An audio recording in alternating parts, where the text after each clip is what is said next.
Welcome to Luca and Miguel. Enjoy the video. You start now.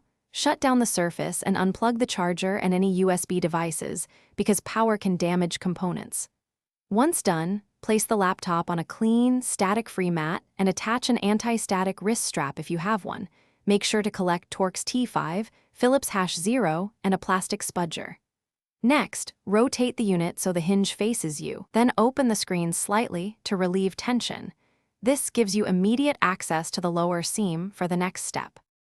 You will now focus on the seam. Gently heat the lower edge with a hairdryer for 30 to 45 seconds on low to soften adhesive. Don't overheat. Once warm, insert a plastic spudger at the bottom edge and pry slowly, moving left to right to release clips. Make sure to stay close to the case to avoid bending the frame. As you progress, check for concealed Torx T5 screws under rubber feet or tape, and remove them so the panel can lift without tearing internal cables. You're at the final stage. Lift the panel slowly and inspect for ribbon cables. If present, stop and disconnect them before fully removing the panel. Once open, disconnect the battery first using a plastic spudger to prevent shorts, then proceed with repairs or upgrades.